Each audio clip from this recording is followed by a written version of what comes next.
ये मार्कर मैं खरीद के लाया हूँ, क्या मैंने टैक्स पे करा है? शर्मा जी 10 लाख रुपए साल के कमाते हैं, क्या वो टैक्स देते हैं? परचून की दुकान वाला है, पान वाला है, बहुत सारे अच्छे मोटे रुपए कमाते हैं, क्या ये भी टैक्स देते हैं?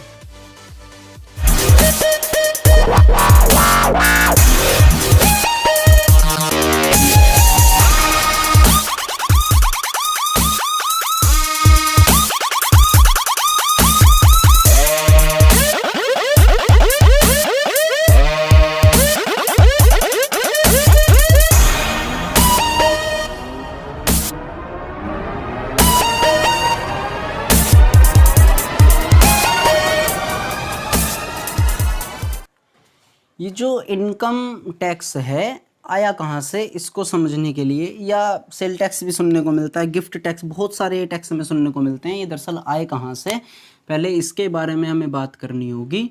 यानी कि टैक्सेशन, टैक्सेशन की जो फैमिली है, अगर मैं बात करूँ इंडिया में कितने प्रकार के टैक्स लगाए जाते हैं। देखो ये छोटा सा इंडिया बनाया है मैंने, ड्राइंग इतनी अच्छी नहीं है तो वो मैटर नहीं करने का। अच्छा, टैक्सेशन की बात करें तो टैक्सेशन हमारे इंडिया में जो लगाए जाते हैं वो हैं 2 प्रकार के, एक डायरेक्ट टैक्स और एक होता है इनडायरेक्ट टैक्स। एक क्या होता है? Indirect tax. सर क्या होते हैं डायरेक्ट इनडायरेक्ट, किस पर लगाए जाते हैं? अभी बात करते हैं।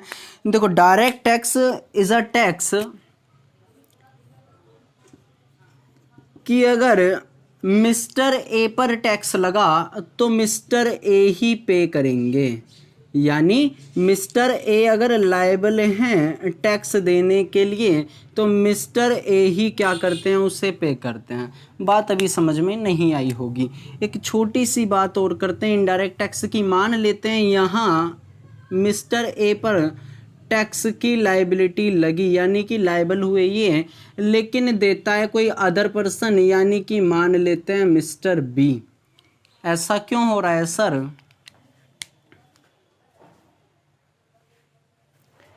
ऐसा इसलिए हो रहा है, मान लीजिए आप किसी होटल में जाते हैं, खाना खाते हैं, आपने खाना खाया और विद टैक्सेशन आपने बिल की पेमेंट कर दी। टैक्स किसकी जेब से गया? आपकी जेब से। यानी आप कौन हुए?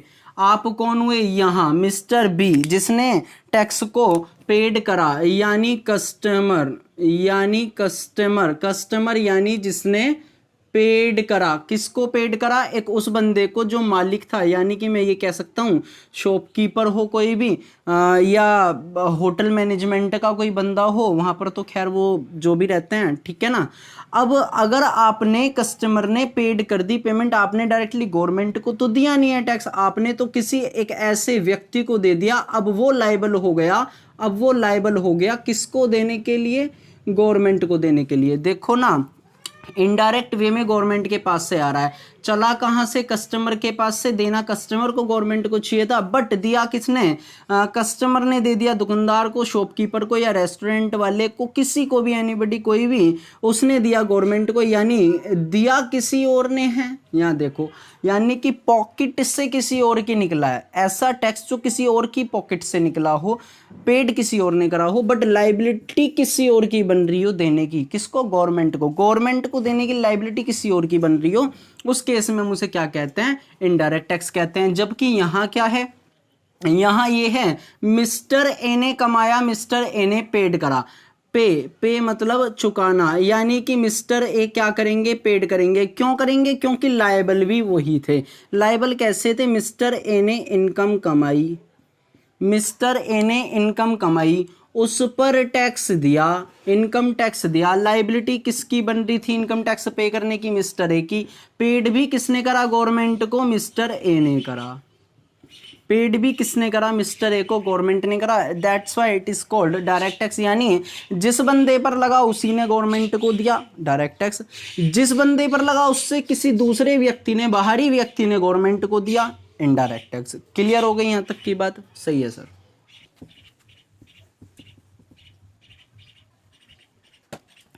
अब डायरेक्ट टैक्स में अगर मैं बात करूं कि कितने प्रकार के होते हैं, तो अब तक जो हुआ करता था वो मैं बता रहा हूं यहां पर आपको। अब तक जो हुआ करता था वो क्या था?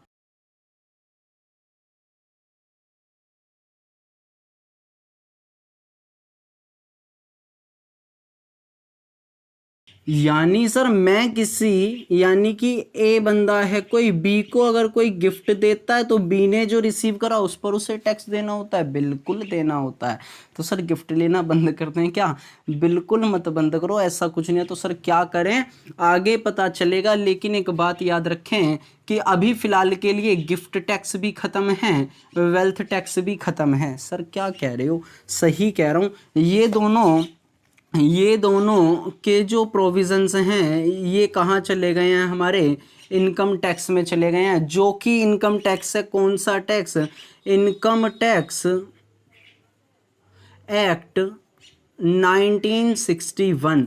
ये जो एक्ट है आपका, इसी में ये दोनों इंक्लूड हैं, गिफ्ट टैक्स भी और वेल्थ टैक्स के भी। हालांकि हमारे एग्जाम के पॉइंट ऑफ व्यू से रिलेटेड नहीं है, बट अगर कोई पॉइंट आता है, कोई प्रोविजन, कोई क्लोज होगा तो आपको जरूर बताया जाएगा। वेल्थ टैक्स और गिफ्ट टैक्स अब अलग से नहीं लगते, ये इनकम टैक्स में ही इंक्लूड हैं। ठीक है, ओके सर। इनडायरेक्ट टैक्स की बात करें तो यहाँ कितने प्रकार हैं? अब यहाँ रह चुके हैं अब जीएसटी, और एक और है आपका कस्टम।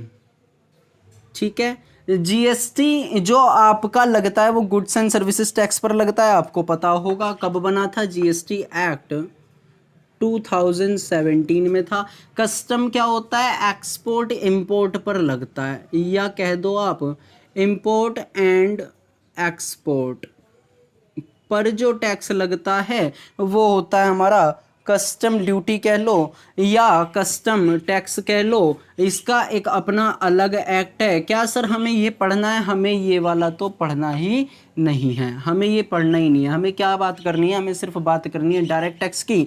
और डायरेक्ट टैक्स में भी एक ये दो वर्ड इनकम टैक्स, सिर्फ दो वर्ड नहीं हैं, ये अपने आप में पूरी एक बुक है बेटा। सेक्शन 1 से लेकर के 300 सेक्शन तक हमें जाना होता है, बट हमारा लेवल अभी बीकॉम सेकेंड ईयर में या बीबीए वाले बच्चों के लिए इतना हायर लेवल तक हम नहीं जाएंगे, हम सेक्शन 1 to 100 तक जाएंगे।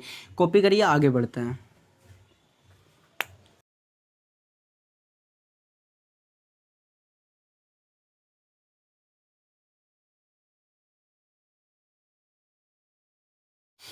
अब बात आती है कि इनकम टैक्स में सर सबसे पहला पॉइंट आप क्या बताने वाले हैं?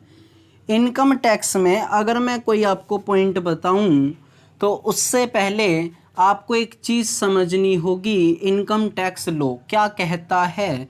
इनकम टैक्स लॉ यानी कि इनकम टैक्स का जो कानून है वो कुछ चीज़ें बताता है, पहले उन्हें देख लेते हैं जो इम्पोर्टेंट चीज़ें हैं।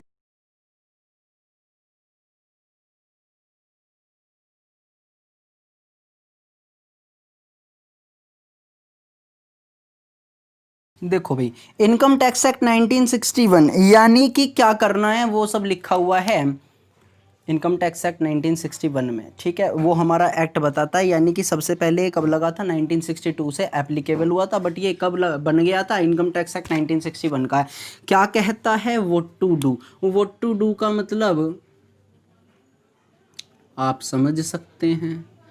1962 कहता है how to do. How to do मतलब कैसे करना है, कैसे करना है, क्या है वो लिखा हुआ है इनकम टैक्स एक्ट 1961 में। कैसे करना है वो लिखा हुआ है आपका इनकम टैक्स रूल्स 1962 में। अब अगर बात करें और थोड़ी सी,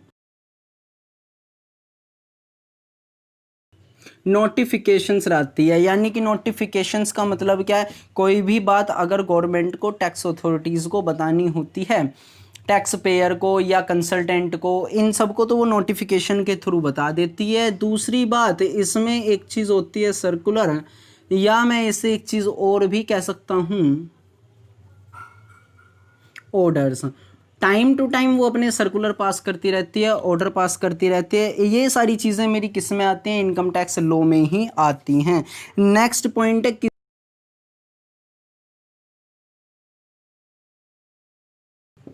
एक्सप्लेनेशंस। क्या होती हैं एक्सप्लेनेशंस? का मतलब ये है किसी भी नए वर्ड का मतलब जानने के लिए गवर्नमेंट एक्सप्लेनेशन निकाल देगी। किसके थ्रू? वो डिपेंड करता है अथॉरिटी के ऊपर, सीबीडीटी के ऊपर। ये सीबीडीटी क्या है अभी बताता हूँ मैं आपको।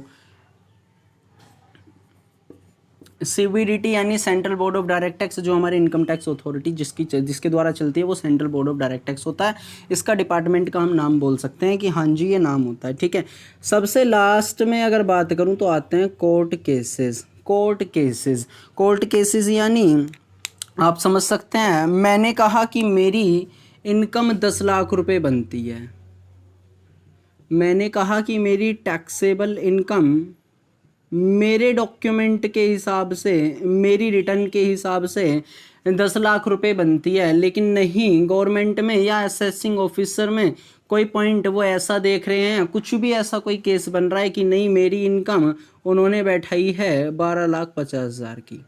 अब क्या हो गया, 2,50,000 से क्या हो गया, यहाँ पर डिफरेंस क्रिएट हो गया। अब यहाँ पर कॉन्फ्लिक्ट खड़े होंगे, यहाँ पर पॉइंट्स खड़े होंगे, जिसके लिए क्या होगा, कोर्ट केसेस होंगे। समझ में आ रही होगी यहाँ तक की बात। ये सारी चीज़ें क्या होती हैं, ये सारी चीज़ें लो होती हैं।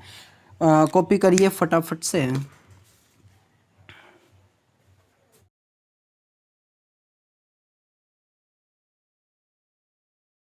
इनकम टैक्स एक्ट 1961 क्या कहता है, जरा 2 पॉइंट ध्यान से सुनेंगे, बहुत इंपॉर्टेंट पॉइंट हैं, सारा का सारा मैटर ही यहाँ पर है।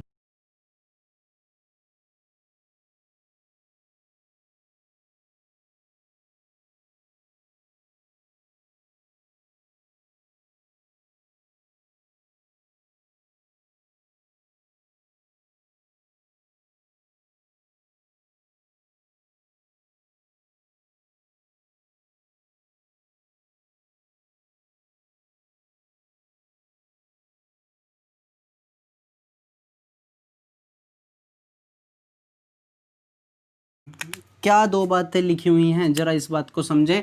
Income tax can not be charged on the basis of citizenship, यानी आप पूरे वर्ल्ड में कहीं के भी हों, आप पूरे वर्ल्ड में, देखो कितना सुंदर मैप बनाया है मैंने, आप कहीं के भी हों, आप इंडिया के हों, आप यूएसए के हों, आप इंग्लैंड के हों, आप पाकिस्तान के हों, ये मैटर नहीं करता। इनकम टैक्स में ये मैटर नहीं करता, मतलब ये income tax can not be charge on the basis of citizenship. Citizenship का मतलब होता है नागरिकता के बेस पर, नागरिकता के बेस पर आपको टैक्स नहीं देना। तो सर किसके बेस पर देना है, it is to be charged on the basis of residential statusship of a person in India. यानी कि अगर मैं बात करूं ये वाला हिस्सा,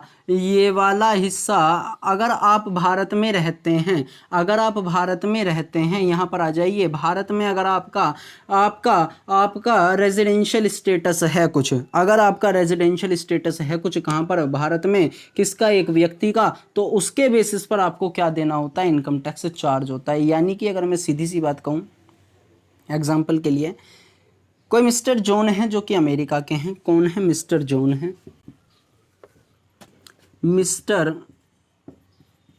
जॉन हैं जो कि कहाँ के हैं, यूएसए के हैं, अमेरिका के हैं। अगर वो भारत में आते हैं, और भारत में कुछ दिन रहते हैं, तो हो सकता है उन्हें क्या देना पड़े, टैक्स देना पड़े। सर ऐसा क्यों हो रहा है, सीधी सी बात है, आप लोग हमारी कंट्री के रिसोर्सेज को यूज़ करेंगे, कुछ भी यूज़ करके आप अर्निंग करेंगे, आपने जो अर्निंग करी है उस पर हम टैक्स लगाएंगे, गवर्नमेंट कहती है, रूल्स कहते हैं, ठीक है।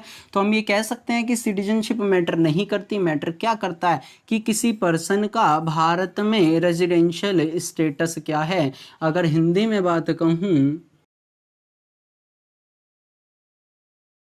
निवासी स्थिति क्या है, उसके बेसिस पर टैक्स दिया जाता है। आप यूएसए के हों, आप इंग्लैंड के हों, आप यूके के हों, या आप फ्रांस के हों, आप चीन के हों, पाकिस्तान के हो, कहीं के भी हों, उस बात से कोई मैटर नहीं करता। आप अगर इंडिया में आए, कुछ दिन रहे, आपने कुछ कमाया, नहीं भी कमाया, आप अगर इंडिया में रहे, ध्यान रखना, नहीं भी कमाया तो क्या टैक्स जाएगा, हो सकता है टैक्स जाए। कैसे चला जाएगा, कुछ तो आपने अर्निंग करी होगी, यहाँ पर आप रह रहे हैं, आपने कुछ दिन अगर आप रह रहे हैं तो अर्निंग करी होगी तो आपको टैक्स देना पड़ेगा। क्यों देना पड़ेगा, मैंने बता दिया, रिसोर्सेज को यूज़ करते हैं। तो सिटीजन से अगर मैटर करते तो ऐसा हो सकता था सिर्फ भारत का ही व्यक्ति भारत में टैक्स देता, कहीं और देश का, किसी कंट्री का व्यक्ति भारत में टैक्स नहीं देता। लेकिन रूल्स ऐसे बनाए गए हैं कि किसी भी कंट्री का व्यक्ति, कोई एसोसिएशन, कोई कंपनी आ जाए भारत में, कुछ कमाए, रिसोर्सेज को यूज करे, he will pay any tax. ठीक है, ध्यान रखना, कोई भी टैक्स वो क्या करेगा, पे करेगा। कोई भी टैक्स से मतलब ये है कि अगर वो कुछ सामान खरीदेगा तो उस पर गुड्स एंड सर्विसेज टैक्स लग जाएगा, सीधी सी बात है, इनडायरेक्ट टैक्स की कैटेगरी में आ गया। लेकिन अगर उसने कुछ अर्निंग करी तो वो इनकम टैक्स की कैटेगरी में आ गया। यहाँ तक की बात मेरी होगी क्लियर। ठीक है, चलिए इसे कॉपी कर लेना। एक छोटी सी बात हो रही है कि इनकम टैक्स कौन देता है, किसको देना पड़ता है, उसके बाद में लेक्चर को एंड करते हैं। सुनिए, पहले मैं बात करूंगा इनडायरेक्ट टैक्स की। इनडायरेक्ट टैक्स यानी किस पर लगता है, गुड्स एंड सर्विसेज पर लगता है जो टैक्स, उसे हम क्या कहते हैं, इनडायरेक्ट टैक्स। ये मैंने मार्कर खरीदा है, मार्कर पे ना देखो, इस पे ये लिखा हुआ 20 रुपीज़, आपको नहीं दिखेगा, मुझे दिख रहा है, 20 रुपीज़ का मार्कर है। इसमें लिखा हुआ आ रहा है इंक्लूसिव ऑफ ऑल टैक्सेस, यानी मैंने इसका टैक्स पे करा है। देख रहे हो, मैं कितना कमा रहा हूँ इस बात से मैटर नहीं है। गुड्स एंड सर्विसेज टैक्स पर मैं कितना कमा रहा हूँ इस बात से वहाँ कोई मैटर नहीं है, मुझे गुड्स एंड सर्विसेज टैक्स देना होता है। आपने कॉपी रखी हुई होगी आपके पास, उस पर आपने टैक्स दिया है। पेन आपके पास होगा, टैक्स दिया है। कपड़े आपने पहने हुए हैं, उस पर टैक्स दिया है। इवन पानी आप पी रहे हैं, उस पर भी टैक्स है। देखो ना, गवर्नमेंट ने पानी को भी नहीं छोड़ा।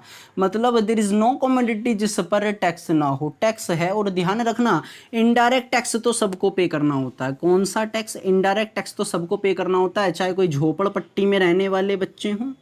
ध्यान रखना बच्चों, चाहे झोपड़पट्टी में रहने वाले बच्चे हों, चाहे आलीशान बंगले में रहने वाले बच्चे हों, इनडायरेक्ट टैक्स तो सबको पेड करना होता है। एक छोटा बच्चा जो अभी अभी पैदा हुआ है वो भी इनडायरेक्ट टैक्स देता है। क्या कह रहे हो सर? सही कह रहा हूँ भाई।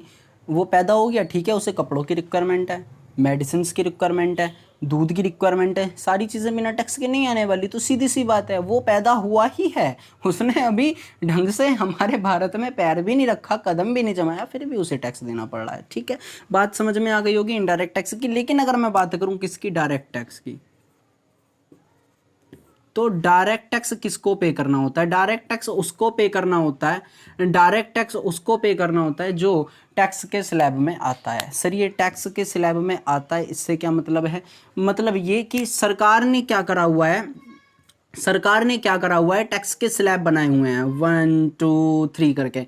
अब एक लिमिट दी हुई होती है कि इतनी लिमिट तक अगर आप सालाना कमाते हो तो आपको टैक्स नहीं देना, उससे ऊपर अगर आप कमाएंगे तो टैक्स देना है। सर वो कब पता चलेगा? नेक्स्ट वीडियो में पता चलेगा। सर अभी क्यों नहीं पता चल रहा? एक ही वीडियो में सब कुछ पढ़ा दूंगा ना तो कन्फ्यूज़न क्रिएट हो जाएगा। ठीक है, थोड़ा पढ़ो, मिलता है नेक्स्ट वीडियो में। ठीक है, मुझे लाइक करके ज़रूर बता देना और कमेंट करना मत भूलना, शेयर ज़रूर करें वीडियो को अपने कलीग्स और फ्रेंड्स के साथ। चलिए मिलते हैं next video. It's caught in the crossfire.